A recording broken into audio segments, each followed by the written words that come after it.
Welcome back, guys. So it's been a little over 2 years now since I originally did my review on the AtGames Bandai Namco Blast. It was a little HDMI dongle you plugged into your TV, came with a controller. You could play some retro games on it, specifically Pac-Man, Galaga, and a few other Namco franchises.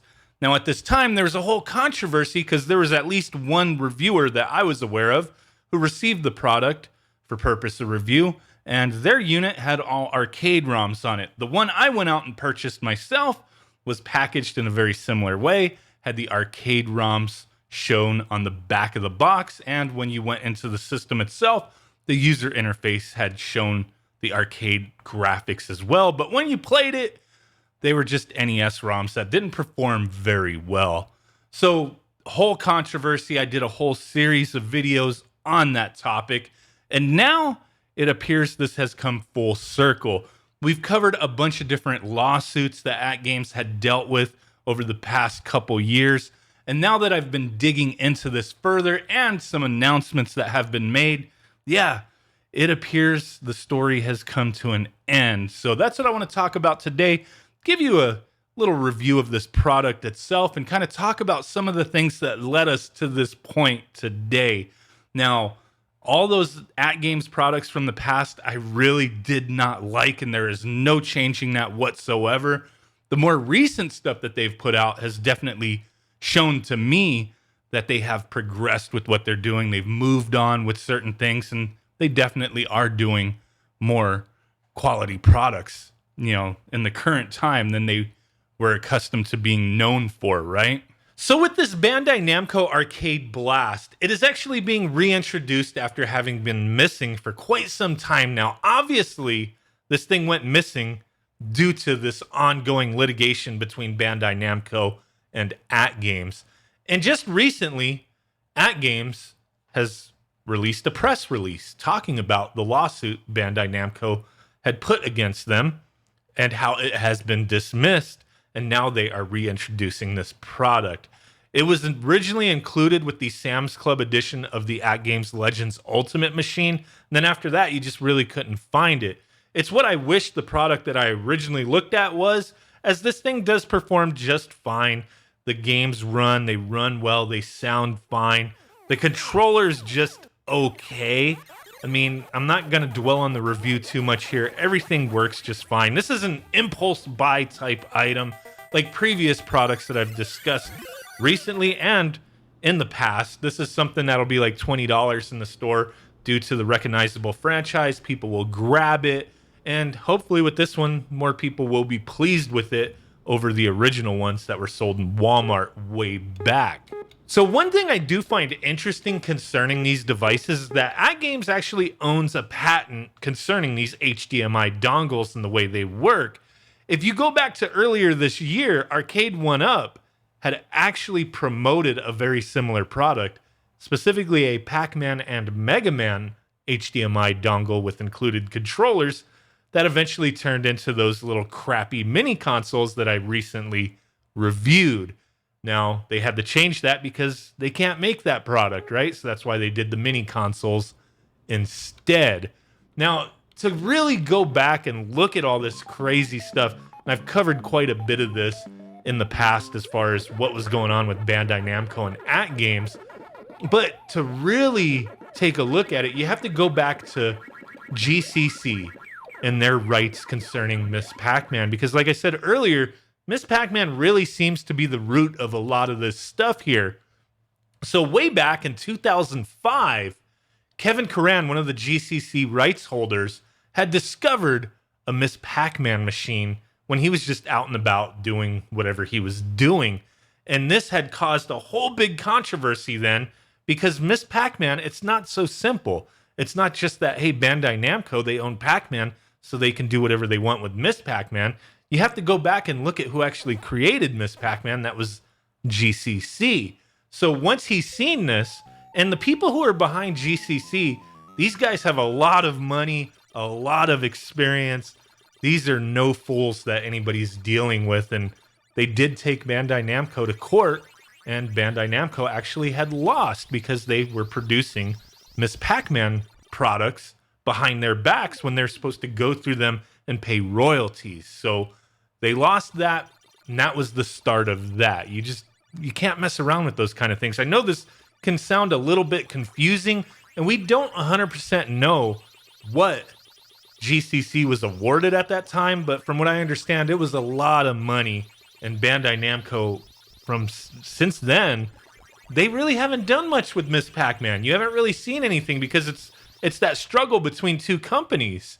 If Bandai Namco were to put out a Miss Pac-Man machine or license a product, obviously the licensed person would get a cut, Bandai Namco would get a cut, and then you also got to include the GCC rights holders. So they kind of stifled that for a while. You didn't really see too much with Miss Pac-Man going on during this period of time. Up until now, we still haven't seen much. So what happened is that Bandai Namco, they wanted to buy out the Miss Pac-Man rights from GCC. This was just a few years ago because they were seeing how everything was hot and the money that was behind this. And they wanted to put in a proposal. I don't know what the exact number was concerning that, but from what I've heard, it was an embarrassingly low offer to GCC. And since then, and around then, since they'd stifled the Miss Pac-Man franchise, and a lot of people have been very upset about that, it seems like this is just speculation that they were doing this on purpose, because with that lowball offer to GCC, it was more so of them trying to show like, hey, Miss Pac-Man's not really bringing much revenue anymore, so this is our offer. Like, you're really not making any money anyway, so you might as well take it. Now, around that time, AtGames was actually trying to purchase the rights as well. And if you'd followed my videos and the news that has gone on, AtGames did acquire the Miss Pac-Man rights late last year. I did a video on that. We've talked about it a bit in the past.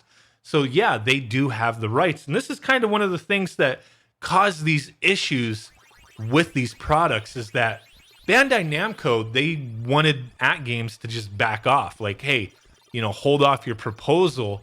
We got some things going on here. So that's when they, lowballed GCC, or at least, I don't know the exact number. It just sounds like from everything that was going on, it definitely had to have been a lowball number, as they were making Miss Pac-Man seem like it wasn't really generating any revenue.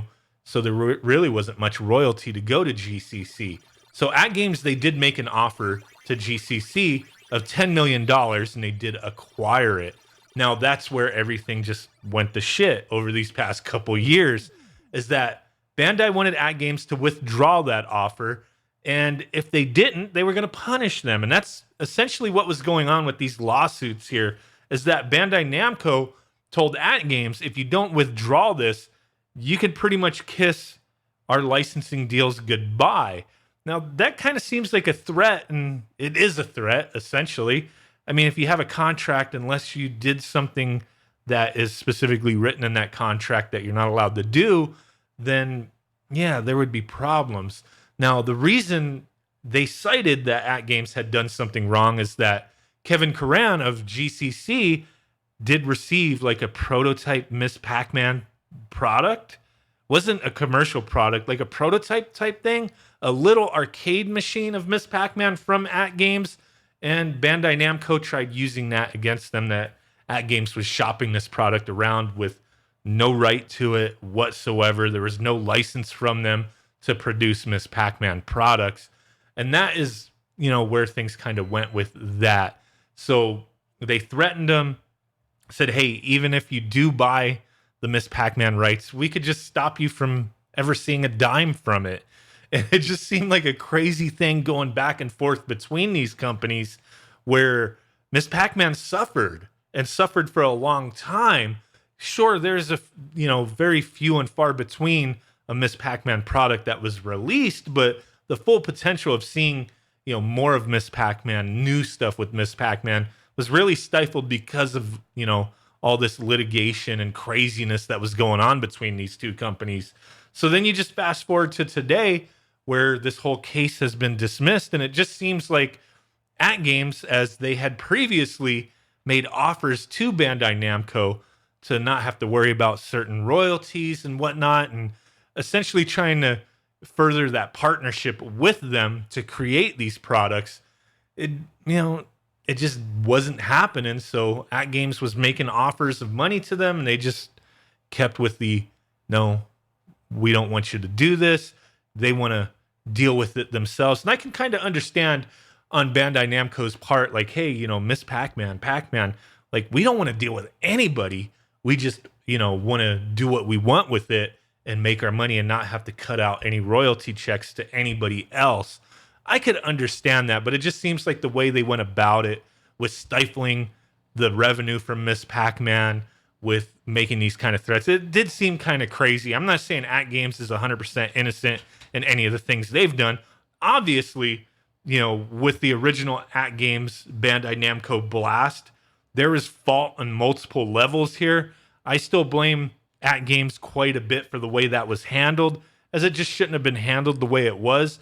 But now we've cycled back to the end of that story. These little blast dongles, they have their actual licensing continuing on for a few more years. We'll have to wait and see how that ends and how that continues and what the fate of Miss Pac-Man is with AtGames purchasing those GCC rights of Miss Pac-Man and how that's going to work out with a partnership between Bandai and AtGames. It's going to be an interesting time for sure. Like I said earlier, I think AtGames has proven to me with some of their recent products that they've definitely changed direction. They're doing a lot of cool stuff, and I could definitely appreciate that and look to the future and pay attention to what they're doing. Still hold on to the past as the past happened. I don't forget the past that easily, but it looks like they do have a bright future. Unsure exactly what's going to happen with Miss Pac-Man, but I just wanted to do this video showing you guys this product that's being reintroduced, as I think it's an okay product for what it is. It's an impulse item that works decently well. I would hope to see another version at some point where you could use whatever controller you want. But hey, for the time being, this is going to be out there. It's going to be available all over the place, all over your face. You know what's up. So the saga has concluded. Who knows what the future may hold as far as Bandai Namco and AtGames goes. But thanks for watching, guys. Really do appreciate it. And with that said, I will catch you guys next time. Peace out. Bye-bye. And boom. Bye.